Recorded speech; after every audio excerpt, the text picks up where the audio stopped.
Hello friends, ఎలా ఉన్నారు? పెళ్ళైన 4 రోజులకి అన్నీ చెప్పేస్తున్నారు అమ్మాయిలు. శరీరం పంచుకున్నంత మాత్రాన నిన్ను అర్థం చేసుకుంటాడనే అపోహతో అన్నీ చెప్పొద్దు. మనసును పంచుకునే స్థాయి వచ్చినప్పుడే అర్థం చేసుకుంటాడని మర్చిపోకు. నీ గతం చెప్పేస్తావు, మంచిదే. కాకపోతే ఒకటి గుర్తుంచుకో, నువ్వు చూపించే ప్రేమలో ప్రేమను చూడకుండా అనుమానాలే ఎక్కువగా ఉంటాయి. గతాన్ని ఎప్పుడూ పరిచయం చేయకు. జరిగిందేదో జరిగిపోయింది. మనస, వాచ, కర్మన భర్తతోనే ఉండు. వంచించకు. వంచన పాలు కాకు. అబ్బాయికి ఏ గతం ఉన్నా అమ్మాయి ఓర్చుకోలేడు. అమ్మాయికి ఈ గతం ఉన్నా అబ్బాయిలు తట్టుకోలేరు. అర్థమైంది కదా? అల్లుణ్ణి బాగా చూసుకుంటే కూతుర్ని బాగా చూసుకుంటారని ఆశ. మరి కోడల్ని బాగా చూసుకుంటేనే కదా వాళ్ళ కొడుకుని హ్యాపీగా చూసుకుంటుంది. ఈ చిన్న లాజిక్ని అత్తగారు వాళ్ళు ఎందుకు మిస్ అవుతారు? నువ్వు బాధలో ఉన్నప్పుడు ఏ ఒక్కరూ కూడా నిన్ను పలకరించరు. నువ్వు గెలిచాక సహాయం అడిగితే చెవిటివాడిగా ఉండడమే సరైన సమాధానం. గాజులు, పూలు అమ్మాయికి అందం. పెళ్ళయ్యాక అది ఐదోతనంగా మారుతుంది. దాని అర్థం భర్త బ్రతికుండేదాకా గాజులు, పూలు ఉండాలని అర్థం కాదు. అప్పుడప్పుడే జీవితంలోకి అడుగుపెట్టే వయసులో పెళ్ళిళ్ళు చేసేసి భర్త పోతే అన్నీ తీసేసి ఒక మూల కూర్చోబెట్టమని ఏ శాస్త్రం చెప్పినా తప్పే. మళ్ళీ ఆ అమ్మాయికి జీవితం మీద ఆశలు కలగకుండా ఉంటుంది అట అని కారణాలు కూడా చెప్తారు.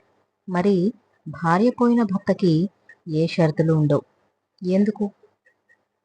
దూరం పెడుతున్నారని ఎప్పుడు బాధపడకు.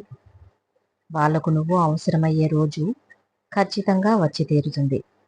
ఎలా అంటే, అందుబాటులో ఉన్నంతసేపు ఎవరి గొప్పతనం కూడా కనిపించదు.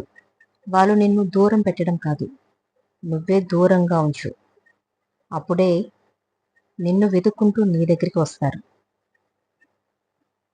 ప్రాణం పోతున్నప్పుడు ఎలా ఉంటుందో ఊహకు కూడా అందదు.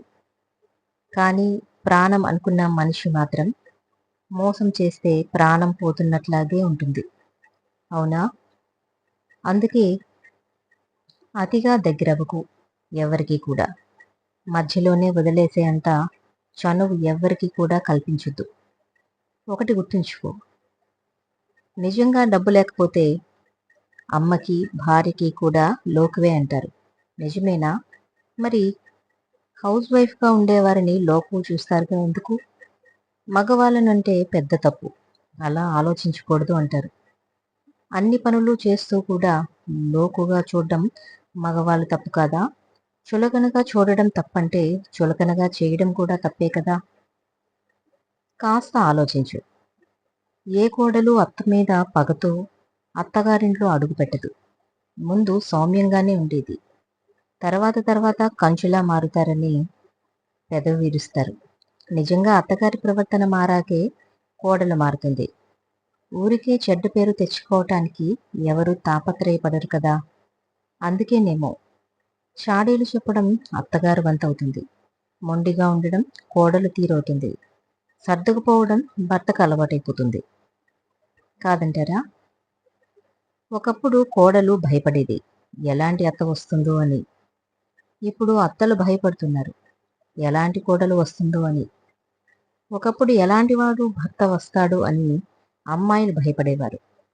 ఇప్పుడు ఎలాంటి అమ్మాయి భార్యగా వస్తుందో అని అబ్బాయిలు భయపడుతున్నారు. ఇదే కర్మ అంటే. ఎప్పుడు కూడా వాదించే వాళ్ళతో ఆర్గ్యుమెంట్ చేయకు. వాగేవాడికి సీక్రెట్ చెప్పకు. విర్రవీగేవాడికి నీతులు ఎప్పుడూ కూడా చెప్పకు. వినని వాడికి అనుభవాలు చెప్పకు. తెగించిన వాడితో ఎప్పుడూ కూడా తలపడద్దు. తెలివైన వాడితో తెగదెంపులు వద్దు. అసలెందుకు తల్లి ప్రేమతో భార్య ప్రేమను పోల్చడం చెప్పు? ఎవరి ప్రేమ వాళ్ళదే కదా. తల్లిలా భార్య ఎప్పటికీ ఉండలేదు. భార్య చేసే సేవలన్నీ అమ్మ ఎప్పటికీ చేయలేదు. ఎవరి స్థానం వారిదే. ఎవరి గౌరవం వాళ్ళకే ఇస్తే చాలు. అలాగే తండ్రి ప్రేమతో ఎప్పుడు భర్త పోటీ పడలేడు. ఎవరి విధి వాళ్ళ నిర్వహిస్తున్నారంతే. నువ్వు ఆ ప్రేమకి బానిసవ్వాలే తప్పితే ఎవరు గొప్ప అని వేరేసి ఎప్పుడు కూడా వేయదు. ఒక ఆడపిల్ల ఏ బంధంలో ఓడిపోయినా తల్లిగా మాత్రం ఎప్పుడూ కూడా ఓడిపోదు. ఈ రోజుల్లో ఎలా ఉంటే చాలు, సగం జీవితం గెలిచినట్లే.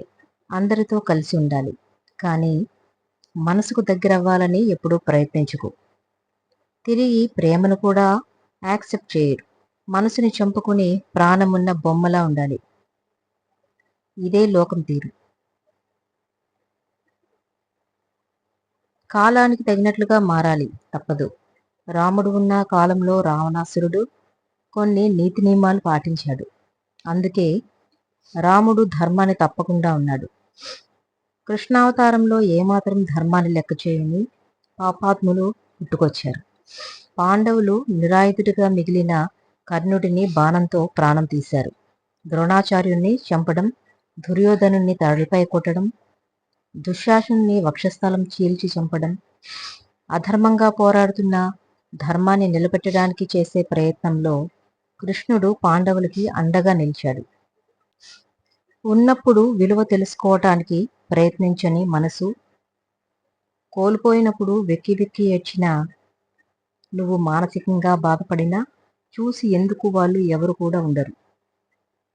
భార్యాభర్త గొడవ పడకపోతే అసలు వాళ్ళు భార్యాభర్తలే కారు.